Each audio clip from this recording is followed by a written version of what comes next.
চাঁদপুরের জাহাজে 7 জনকে চেতনানাশক খাইয়ে হত্যা, জানালেন নৌ পুলিশ সুপার।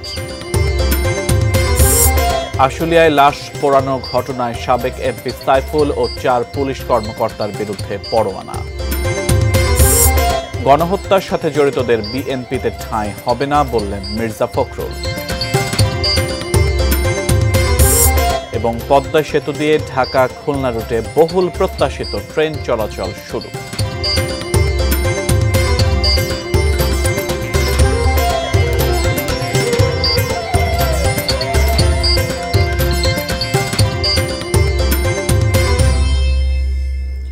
এটি নিউজ দেখছেন, আমন্ত্রণ জানাচ্ছি দেশের খবরে। আজ আপনাদের সাথে আছি আমি সিয়াম রেজওয়ান। এতক্ষণ আকিজ বশির গ্লাসের সৌজন্যে সংবাদ শিরোনামগুলো শুনছিলেন। বিস্তারিত। চাঁদপুরের মেঘনায় আল বাকেরা নামের কার্গো জাহাজে 7 জনকে হত্যা ঘটনা পরিকল্পিত। তাদের খাবারের চেতনানাশক মেশানো ছিল বলে জানিয়েছেন নৌ পুলিশ সুপার সৈয়দ মুশফিকুর রহমান। এর আগে সকালে চাঁদপুর সদর হাসপাতালের মর্গে ময়না তদন্তের কাজ শুরু হয়। গতকাল আল বুকেরা জাহাজ থেকে 5 জনের মৃতদেহ উদ্ধার করে নৌ পুলিশ। গুরুতর আহত 3 জনকে চাঁদপুর জেনারেল হাসপাতালে পাঠানোর পর আরও 2 জন মারা যান। আরেকজনকে উন্নত চিকিৎসার জন্য ঢাকা মেডিকেল কলেজ হাসপাতালে পাঠানো হয়েছে। নিহতরা হলেন জাহাজের মাস্টার কিবরিয়া, ইঞ্জিন চালক সালাউদ্দিন, সুকানি আমিনুল মুন্সি, গ্রিজার সজিবুল, আজিজুল ও মাজিদুল ইসলাম এবং বাবুর্চি রানা। নৃশংস এ হত্যাকাণ্ডে জড়িতদের দ্রুত গ্রেফতার দাবি করেছেন নিহতদের স্বজনরা।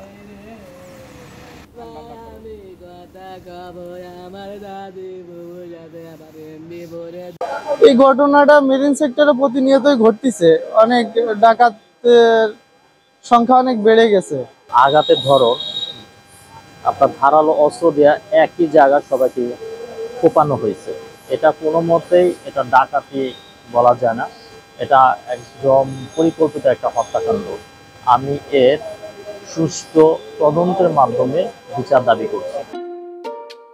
যতবারই ছুঁই তোকে দিই যত্ন মাখা কোমল ছোঁয়া। এসিআই নিয়ে এলো কোকোনাট মিল্ক ও জাফরানের নির্যাস সমৃদ্ধ বেবি সফট বেবি লোশন, যা বাবুর ত্বকের আর্দ্রতা বজায় রাখে দীর্ঘক্ষণ। কোমল ছোঁয়া প্রতিবার, বেবি সফট। চাঁদপুরের কার্গো জাহাজে কয়েকজনের মৃতদেহের ময়না তদন্ত শেষে খাদ্যে চেতনানাশক মেশানোর কথা জানিয়েছেন নৌ পুলিশের কর্মকর্তারা। সবশেষ খবর জানাচ্ছেন সহকর্মী বিল্লাল ঢালি। চাঁদপুরের মেঘনায় কার্গোবাহী জাহাজে 7 জনের মৃতদেহ উদ্ধারের ঘটনায় ময়নাতদন্ত শেষ হয়েছে ইতিমধ্যে, এবং এখন চলছে পরিবারের কাছে যে মৃতদেহটি আছে এই মৃতদেহটি হস্তান্তরের কাজে। আপনারা দেখতে পাচ্ছেন আমার পিছনে, আমি যদি আপনাদেরকে একটু দেখাই, অ্যাম্বুলেন্সে করে নিয়ে যাওয়া হচ্ছে নিহত মৃতদেহটি। ইতিমধ্যে কিন্তু 5টি মৃতদেহ পরিবারের কাছে বুঝিয়ে হস্তান্তর করা হয়েছে, এবং বাকি যে মৃতদেহগুলি আছে তাও কিন্তু কিছুক্ষণের মধ্যে পৌঁছে দেওয়া হবে। আমি যদি একটু জানিয়ে রাখি, জেলা প্রশাসনের পক্ষ থেকে কিন্তু সহায়তা করা হয়েছে প্রতিটি পরিবারকে 20,000 টাকা, এবং নৌ পুলিশের পক্ষ থেকে সহায়তা করা হয়েছে 10,000 টাকা। এছাড়াও আমি কথা বলেছিলাম যিনি নৌ পুলিশ সুপার যিনি আছেন তার সাথে, তিনি আমাদেরকে যেমনটি জানিয়েছেন, যেহেতু এই হত্যাকাণ্ডটি সংঘটিত হওয়ার সময় যারা নিহত হয়েছেন তাদের মাথায় একই ধরনের ধারালো অস্ত্র দিয়ে আঘাত করা হয়েছে, এবং খাবারে সম্ভবত চেতনানাশক মিশ্রিত আছে, সেহেতু এটি পরিকল্পিত হত্যাকাণ্ড বলেই তারা ধারণা করছেন। এই ছিল চাঁদপুর থেকে মেঘনা নদীতে কার্গো জাহাজ থেকে 7টি লাশ উদ্ধারের ঘটনা সর্বশেষ। অনেক দিন থেকে আমার ইচ্ছা ছিল যে গিটার শিখবো। আমি যেহেতু স্টুডেন্ট, একবারে এতগুলো টাকাও ম্যানেজ করা সম্ভব হবে না। জানতে পারলাম বাবার মাধ্যমে যে বিকাশে সেভিংস করা যায়। সেভিংসটা ফুল হয়ে গেল। ওই দিন গেছে আমি বুক ফুলাই গেছি গিটার কিনতে। এটা সব থেকে ভালো লাগে যে ক্যাশ আউট করতে গেলে কোনো চার্জ লাগে না। বিকাশ অ্যাপে ডিপিএস, টাকা জমায় সারা দেশ। আশুলিয়ায় লাশ পোড়ানোর ঘটনায় সাবেক এমপি সাইফুল ইসলাম ও 4 পুলিশ কর্মকর্তা সহ মোট 5 জনকে গ্রেফতার করে দ্রুত হাজির করার নির্দেশ দিয়েছেন আন্তর্জাতিক অপরাধ ট্রাইব্যুনাল। 1 মাসের মধ্যে তদন্ত প্রতিবেদন দাখিলের নির্দেশও দেওয়া হয়েছে। সকালে হাইকোর্ট প্রাঙ্গণে এক ব্রিফিংয়ে এ কথা জানান আন্তর্জাতিক অপরাধ ট্রাইব্যুনালের চিফ প্রসিকিউটর মোহাম্মদ তাজুল ইসলাম। ঘটনার সময়ে গুলিবর্ষণের সাথে ঢাকা 19 আসনের সেই সময়ের যে এমপি ছিল সাইফুল ইসলাম, সে নিজ হাতে অস্ত্র নিয়ে গুলিবর্ষণ করেছে পুলিশের পাশাপাশি ছাত্রলীগকে নিয়ে। এই লাশ পোড়ানোর ঘটনার সাথে সেই সময় কর্মরত 4 জন পুলিশ অফিসারকে আমরা শনাক্ত করেছি, গ্রেপ্তারি পরোয়ানা জারির জন্য আবেদন করেছিলাম। আদালত গ্রেপ্তারি পরোয়ানা জারি করেছেন আজকে, বলেছেন ইমিডিয়েটলি তাদেরকে অ্যারেস্ট করে আদালতে সোপর্দ করার জন্য। গণহত্যার সাথে জড়িতদের বিএনপিতে ঠাঁই হবে না বলেছেন বিএনপির মহাসচিব মির্জা ফখরুল ইসলাম আলমগীর।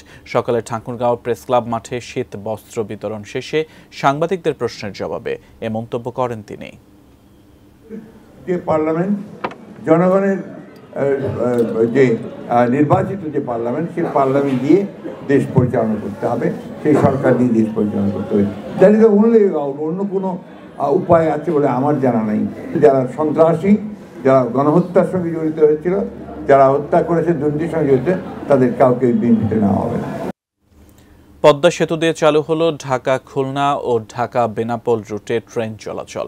রাজধানী থেকে এখন খুলনা ও বেনাপোলে যাওয়া যাবে মাত্র 4.25 ঘন্টায়। সঞ্জয় মজুমদারের ক্যামেরায় আরো বিস্তারিত জানাচ্ছেন সহকর্মী ওয়ালিল সাকিব। পদ্মা সেতু হয়ে ঢাকা খুলনা রুটে নতুন চালু হওয়া জাহানাবাদ এক্সপ্রেস খুলনা ছেড়ে আসে ভোর 6টায়। ট্রেনটি ঢাকার কমলাপুর স্টেশনে পৌঁছায় 11:15টার দিকে।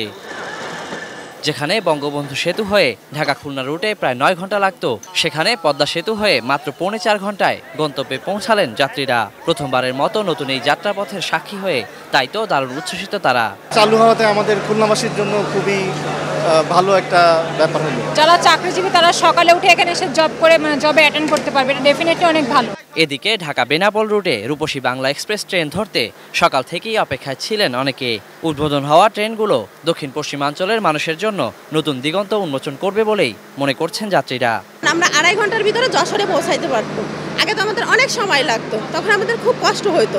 দেখা যাচ্ছে আগে আমাদের কোনো ছুটি পেলে আমরা কোনো আত্মীয়র বাড়ি হয়তো বেড়াতে গিয়েছি, এখন ওই টাইমটাতে আমরা আমাদের নিজেদের বাড়িতেই চলে যেতে পারছি।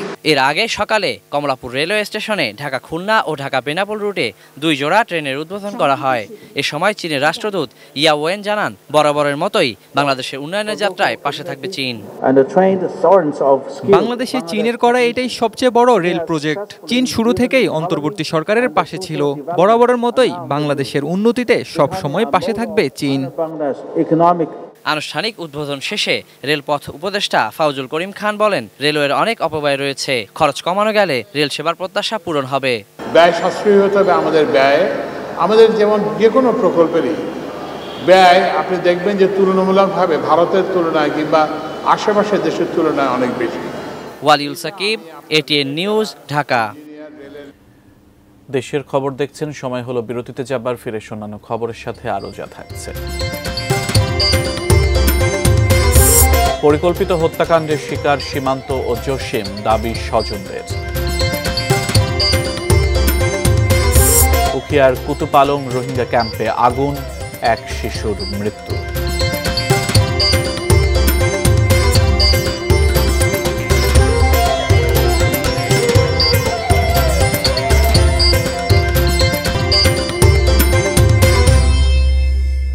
বিরতির পর আমন্ত্রণ, দেখছেন দেশের খবর।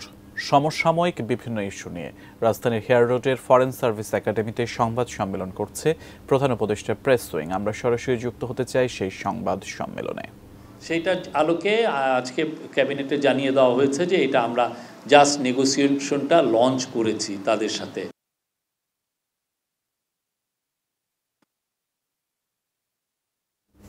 সংবাদ সম্মেলন চলছে রাজধানীর হেয়ার রোডের ফরেন সার্ভিস একাডেমিতে। সংবাদ সম্মেলন করছেন প্রধান উপদেষ্টার প্রেস উইং। আমরা প্রধান উপদেষ্টা প্রেস সচিব শফিকুল আলমের কথা কিছুক্ষণের জন্য শুনছিলাম। অন্যান্য খবরে যাচ্ছে। বৈষম্য বিরোধী ছাত্র আন্দোলনে যোগ দিয়েছিলেন চট্টগ্রামের জসিম উদ্দিন এবং নারায়ণগঞ্জের মোহাম্মদ ওয়াজেদ সীমান্ত। সম্প্রতি ছিনতাইকারীর হাতে নিহত হন তারা। তাদের মৃত্যু নিয়ে প্রশ্ন উঠেছে জনমনে। স্বজনদেরও দাবি এসব হত্যাকাণ্ড পরিকল্পিত। চট্টগ্রাম প্রতিনিধি মনিরুল ইসলাম পারভেজ এবং নারায়ণগঞ্জ প্রতিনিধি আব্দুস সালামের পাঠানো তথ্য ও ছবি নিয়ে বিস্তারিত ডেস্ক রিপোর্টে। নারায়ণগঞ্জে দেওভাগ পাক্কা রোড এলাকার ওয়াজিদ সীমান্ত। এসএসসি ও এইচএসসিতে সব বিষয়ে জিপিএ 5 পেয়েছিলেন। সারাক্ষণ লেখাপড়া নিয়ে ব্যস্ত থাকতেন। আমেরিকান ইন্টারন্যাশনাল ইউনিভার্সিটি বাংলাদেশ AIUBর শিক্ষার্থী ছিলেন। অংশ নিয়েছিলেন বৈষম্য বিরোধী ছাত্র আন্দোলনে। 12 ডিসেম্বর ভোরে বিশ্ববিদ্যালয়ে যাওয়ার পথে ছিনতাইকারীদের ছুরিকাঘাতে গুরুতর আহত হন সীমান্ত। 2 দিন মৃত্যুর সঙ্গে লড়াই করে ঢাকা মেডিকেল কলেজ হাসপাতালে নিভে যায় তার জীবন। সীমান্তের মৃত্যুতে ফুঁসে উঠেছে নারায়ণগঞ্জ। মানববন্ধন সহ নানা কর্মসূচি পালন করছেন তার স্বজন ও সহযোদ্ধারা। নিরাপত্তাহীনতায় ভুগছে সীমান্তের পরিবার ও এলাকাবাসী। ঘাতকদের সর্বোচ্চ শাস্তির দাবি তাদের মুখে। আমার ছেলে আর আছে, ছেলে জ্ঞান পামু না। পৃথিবীতে সবচেয়ে বড় কষ্ট বাপের কান্দে সন্তানের লাশ। যারা মারছে তাদের জন্য সর্বোচ্চ মৃত্যুদণ্ড দেওয়া হয়। তারা পেশাদারি খুনি আর হইলো তাদের বিরুদ্ধে অনেক মামলা আছে। এলাকায় গরিবের বন্ধু হিসেবে পরিচিত ছিলেন চট্টগ্রামের টিসি কলোনি এলাকার জসিমউদ্দিন। বাবা সিটি কর্পোরেশনের ময়লার গাড়ি চালান। ময়লার ডিপোতে ফেলে দেয়া বিভিন্ন হোটেল কিংবা অনুষ্ঠানের উচ্ছিষ্ট খাবার কুড়িয়ে মাছের খামারে বিক্রি করতেন জসিম। জড়িত ছিলেন বিএনপির রাজনীতির সঙ্গে। বৈষম্য বিরোধী ছাত্র আন্দোলনে সক্রিয়ভাবে অংশ নিয়েছিলেন তিনি। ফেলে দেয়া সে খাবারের উচ্ছিষ্ট দখলের দ্বন্দ্বে 17 ডিসেম্বর ময়লার ডিপোটিসি কলোনি এলাকায় জসিমকে ছুরিকাঘাত করে একই কলোনির বাসিন্দা নেজামুদ্দিন দীপু। জসিমকে পরিকল্পিতভাবে হত্যা করা হয়েছে বলে দাবি তার পরিবার ও এলাকাবাসীর। ছেলে হারানো মায়ের একটাই দাবি, দায়ীদের ফাঁসি। আমার নির্মমভাবে মারছে। আমার বুকে একটা পুত্র মা বলে দেখতে পারে না। আমার বাবার এরকম জেল করছে, তাদেরকে ফাঁসি দাও। নত হওয়ার জন্য ও নত না হওয়ার কারণে এই ধরনের এই পরিকল্পনাটা করে এখানে গতি করছে।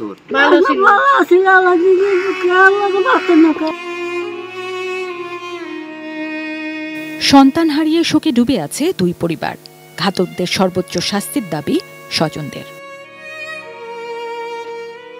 জিনিয়া ইসলাম, ডেস্ক রিপোর্ট, এটিএন নিউজ।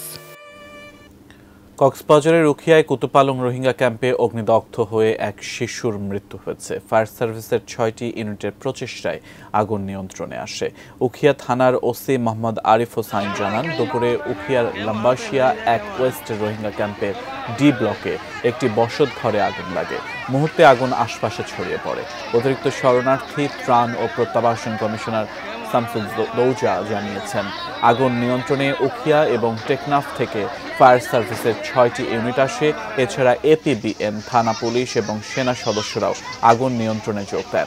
ধারণা করা হচ্ছে বৈদ্যুতিক শর্ট সার্কিট বা অথবা গ্যাস সিলিন্ডার থেকে আগুনের সূত্রপাত হয়ে থাকতে পারে। দেশের খবর থেকে আবারও বিরতিতে যাচ্ছি, সঙ্গেই থাকুন।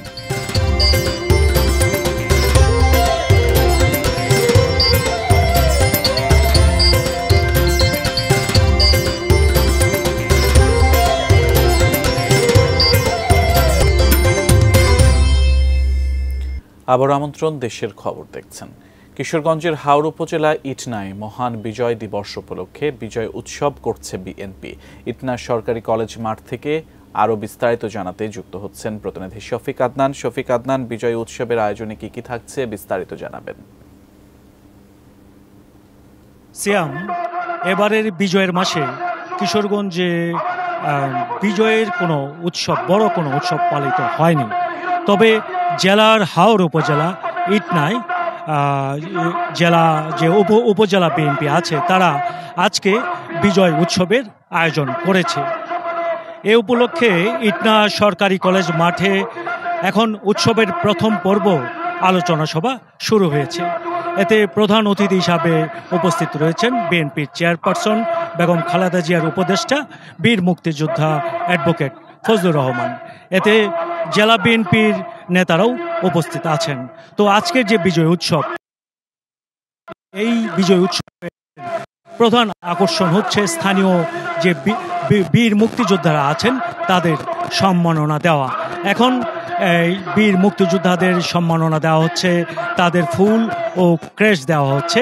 উৎসব উপলক্ষে এই উপজেলার সব মুক্তিযোদ্ধারা এই উৎসবে যোগ দিয়েছেন। দুপুর থেকে উপজেলার বিএনপি নেতাকর্মীরা মিছিল নিয়ে বিভিন্ন ইউনিয়ন থেকে ঢাক ঢোল পিটিয়ে উৎসবে হাজির হয়েছে।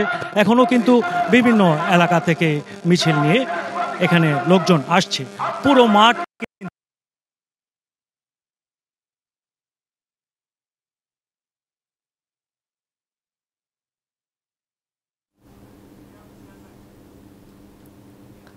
শফিক আদনান, আপনি থাকুন, পরবর্তীতে আবারও আপনার সাথে আমরা যুক্ত হব। ইটনা সরকারি কলেজ মাঠ থেকে আমাদের সাথে যুক্ত হয়েছিলেন প্রতিনিধি শফিক আদনান।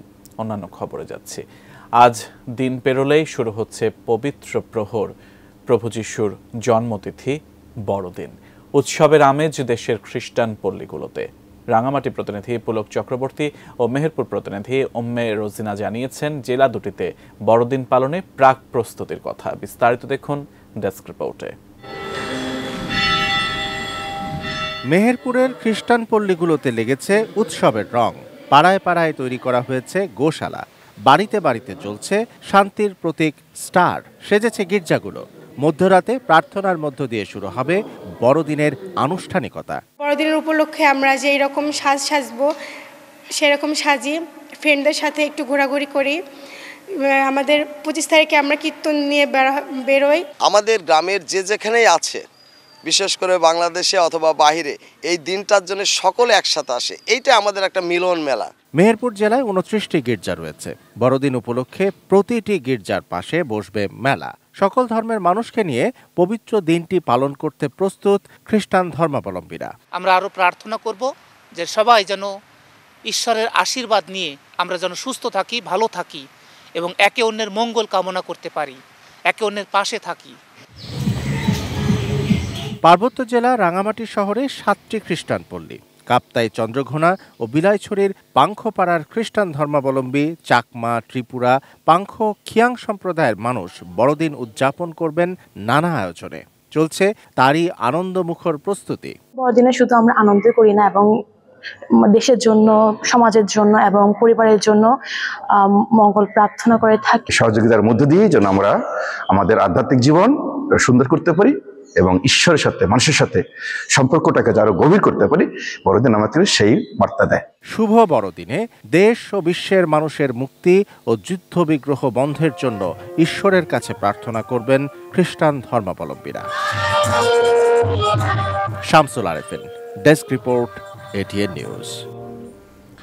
সুনামগঞ্জের জাদুকাটা নদীর তীর ঘেঁষে গড়ে ওঠা শিমুল বাগান থেকে বিস্তারিত জানাতে যুক্ত হয়েছিলেন সহকর্মী চন্দন পাল। আমি এখন সুনামগঞ্জ জেলার তাহিরপুর উপজেলার বাদাঘাট ইউনিয়নের শিমুল বাগানে। আমার পেছনে যে বিশাল শিমুল বাগান দেখছেন, 2002 সালে 2400 শতক জায়গায় প্রায় 3000 শিমুলের চারা রোপণ করেছিলেন এই বাদাঘাট ইউনিয়নের তৎকালীন চেয়ারম্যান জয়নাল আবেদিন। সেই শিমুল চারাগুলোই আজকে বিশাল শিমুল বাগানে পরিণত হয়েছে। দর্শক, আপনাদেরকে একটা ইনফরমেশন দিই, এই শিমুল বাগান এশিয়ার সবচেয়ে বড় শিমুল বাগান। জাদুকাটা নদীর তীর ঘেঁষে এই শিমুল বাগান, এবং পেছনে ভারতের মেঘালয় রাজ্যের বিশাল বিশাল পাহাড়। এখন এই শিমুল বাগানে কোনো ফুল নেই, কিন্তু ফেব্রুয়ারি অর্থাৎ ফাল্গুন মাস এলেই এই শিমুল বাগান লাল ফুলে ভরে যাবে। সুন্দর পরিবেশের সৃষ্টি করে এই শিমুল বাগান। এখন শুরু হয়েছে ডিসেম্বর মাস, পর্যটন মৌসুম। তো দর্শনার্থীরা আসছেন, 50 টাকা দর্শনীর বিনিময়ে এখানে প্রবেশ করা যায় এবং যতক্ষণ ইচ্ছা ততক্ষণই থাকা যায়। তবে সন্ধ্যার আগে আগে ফিরে যেতে পারলে ভালো, কারণ রাস্তাঘাট ততটা ভালো নয়। তো দর্শক, এই ছিল সুনামগঞ্জ জেলার তাহিরপুর উপজেলার বাদাঘাট ইউনিয়নের শিমুল বাগান থেকে সর্বশেষ। শেষ করব দেশের খবর, তবে তার আগে এক নজরে আকিজ বশির গ্লাসের সৌজন্যে সংবাদ শিরোনামগুলো জানিয়ে দেব আরেকবার। চাঁদপুরের জাহাজে 7 জনকে চেতনানাশক খাইয়ে হত্যা, জানালেন নৌ পুলিশ সুপার। আশুলিয়ায় লাশ পোড়ানো ঘটনায় সাবেক এমপি সাইফুল ও 4 পুলিশ কর্মকর্তার বিরুদ্ধে পরোয়ানা।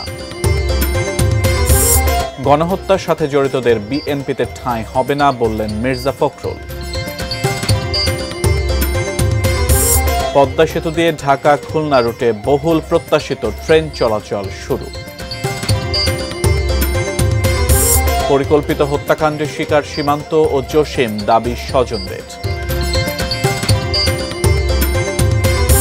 এবং উখিয়ার কুতুপালং রোহিঙ্গা ক্যাম্পে আগুন, 1 শিশুর মৃত্যু।